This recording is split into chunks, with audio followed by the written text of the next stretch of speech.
Hello everyone and welcome back to my channel. I know, I've been gone for a minute.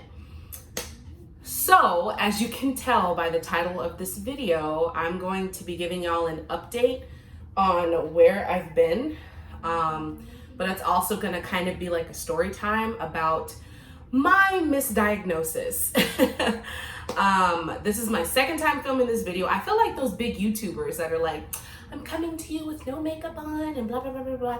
I hardly ever have any makeup on because we're stuck inside all the time. Like the shelter in place has been lifted, but I still ain't going anywhere unless it's to like the store or something. But this is my second time filming this video because I got a little too worked up for my comfort. My first time filming it, and I'm not an extremely outwardly emotional person. With my husband, that's a different story. But like with friends and family and just like in general, I'm not very big on like wearing my heart on my sleeve, and it just makes me very uncomfortable. So I wanted to do this a second time around because I feel a little more prepared. So let's start from the beginning, shall we? And I'll just kind of like work my way up. To start, we were in like a really, really weird place the past like few weeks because I actually ended up getting an offer from a school district that is where we would eventually like to buy our permanent home, our dream home, our end all be all. And my husband graduated this past Saturday. He had 2 separate interviews, and he was interviewed, and technically they didn't get the chance to offer him the position because he let them know that he took the other position that is closer to where we currently live. But what kept us from it is logistics. The weather in the northern part of Minnesota is like 10 times worse as far as snowfall. So it just wasn't ideal for him to have the commute from where we were going to have to live. And I did a lot of research. I added myself to a Facebook page for people that live in that area. I got all different kinds of opinions, and it's just not the right time, and that's okay. So that was kind of something that was taking up a lot of our time and like my mental space and stuff. One of my best friends came to visit me. She actually just left yesterday, so we had some guests here. And I have been going through it with my health, y'all. Like going through it. So let's start at the beginning. When I was pregnant with Jace, I was diagnosed with gestational diabetes. And that, like, when they told me, I was like, no way. But I did. And it was really weird, and I couldn't accept it because I was a dancer. So this is when I was a dance major. I was dancing at a conservatory. I was like working out like twice a day. I was in very, very good shape. I took very, very good care of my body. I was in like some of the best shape of my life. One of the best shapes of my life. So that was weird. And they did tell me, well, between like about 5 and 10 years later down the road, you are at risk for prediabetes and type 2 diabetes. So I've always been very conscious of my health and about exercising and eating good food, as you can see throughout the history of my channel. But the past 2 years, there's been just a disconnect. And at first I was like, is it me? Like, why am I losing motivation? And then I had to take a step back and say, Tay, you before COVID, teach 14 dance classes a week. I'm a teacher. I do not live a sedentary lifestyle. I eat pretty well. Why am I gaining all of this weight? Like, what the hell is going on? To add to that frustration, TMI, I am so sorry if there are men watching this, but I have been on my period for 3 months. And I'm not talking about like, oh, just like spotting here and there. No. I have been fully on like a first day period for 3 months, and it has been miserable.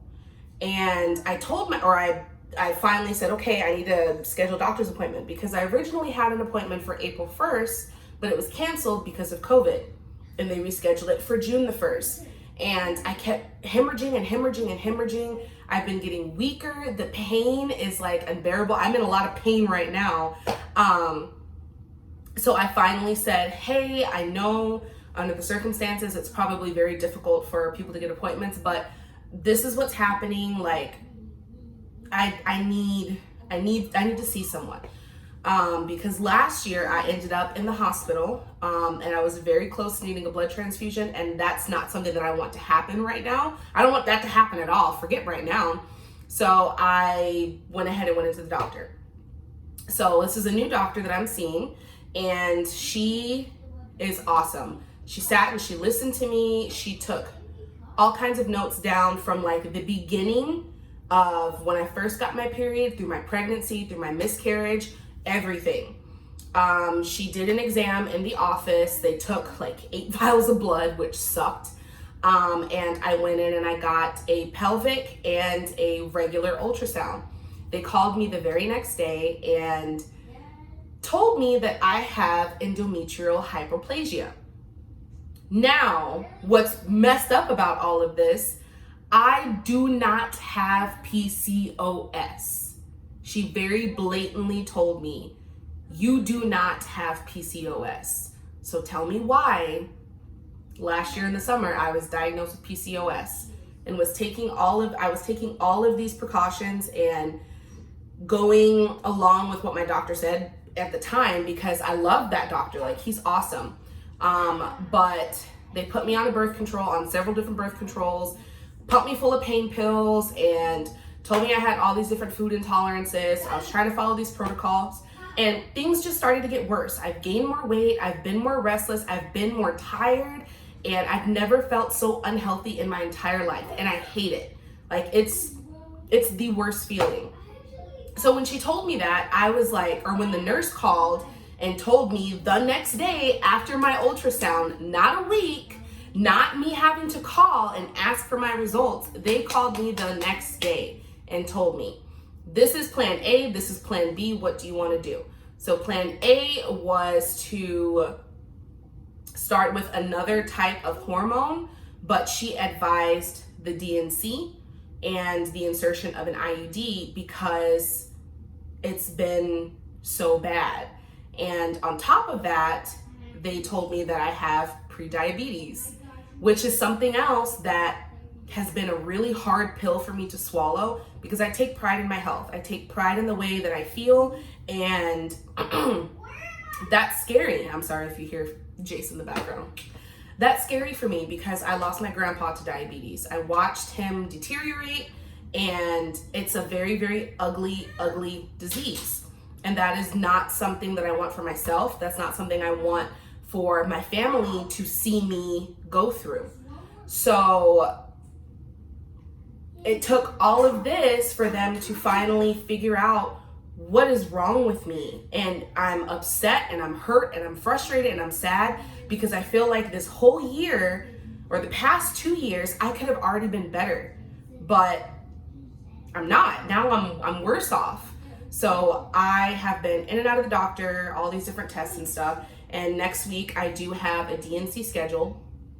And that's something else that's scary for me because I did have a miscarriage 3 years ago. I think now it's been 3 years, and I had a DNC. And my recovery was not good from that DNC. I ended up having to go back into the doctor, and they had to give me more medication because my endometrial lining was still building. So I feel like that should have been a red flag. That should have been like oh, well, maybe there's something else that's wrong. No, and me being, you know what I mean, like trusting my doctor and trusting his words and feeling like, okay, well, he knows what he's talking about and he has my best interest in mind, which I'm pretty sure he did. That is just bewildering to me. Like, when my current doctor gave me my diagnosis, I was like discombobulated for a good few hours. I didn't even know what to think, how to feel. And now knowing that I have to have surgery, even though it's a minor surgery, it's an outpatient in and out, I'm going to be in the environment where the COVID virus is quite possibly a little more potent. I don't want to say potent, but they're probably treating patients in the hospital where I will be, and I'll be there alone because Jace and Chris, of course, aren't allowed in the hospital because of this darn pandemic. So dealing with the idea or the fact that I'm going to have to be in the hospital by myself, I'm worried that once they get in there, they're gonna find something else, or what if I contract the virus and bring it home to my family? Like, that's a scary thought. It's very scary, and y'all can call me paranoid all you want. I'm not, like, I've been reading different stories about different things, but like, whether or not you take this virus seriously, fact that the country does need to continue, fact that the country does need to reopen, fact that our economy does need to recover, the thought of becoming sick or mortally ill and then passing that to your family is scary. I don't care what news outlet, what friend, what he, she, your uncle, cousin, sister said, that is scary. It is scary to think about your loved ones being sick. So whether people agree with me or find my fear to be just hysteria, that's okay. I'm okay with that.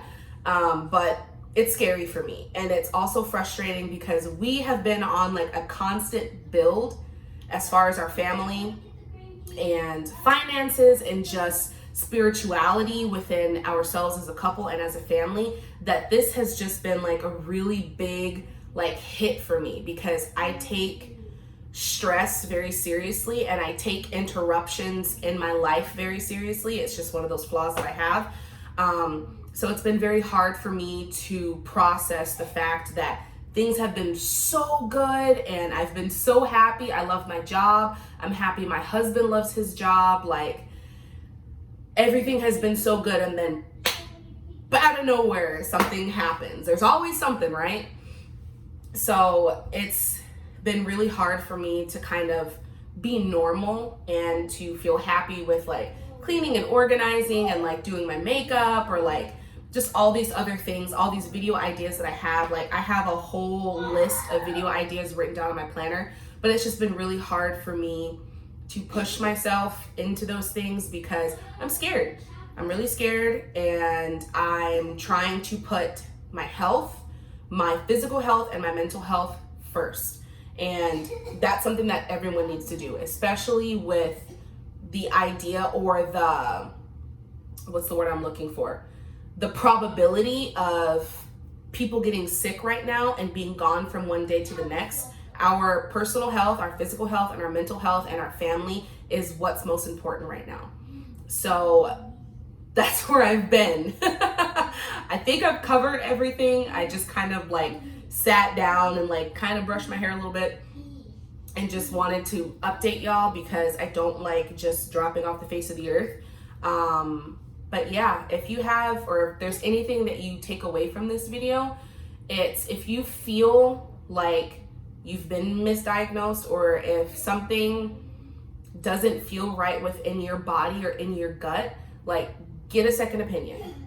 Get a second opinion and take care of yourself, because I've been so overwhelmed and wrapped up with work and with finances and everything else that I've forgotten about myself. And it sucks to say that out loud, but it's true. And I'm kind of facing those consequences now, and it's scary. So always put your health and your family's health and your mental health and your overall well-being first, because that is what's most important. So I'm gonna go. I'm actually gonna go back to bed, not back to bed, but like I'm gonna go sit on the couch with a heating pad because I can't take any pain pills right now.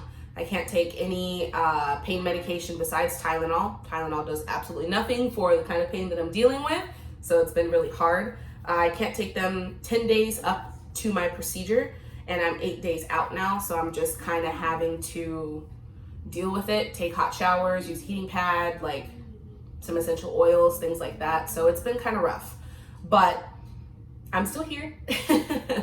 So thank you all so much for the continued love and support. I do have a couple of new subscribers on here, so thank y'all for subscribing and for coming onto my channel. And if this video finds its way to you, I hope it is useful for you. And I hope you can send me some good vibes, because I'm sending y'all good vibes and a big virtual hug. Social distancing. Don't forget to wash your hands, hug your loved ones, keep your mind clear, slow down, and just enjoy waking up every morning. I'll see you guys in my next video. Bye.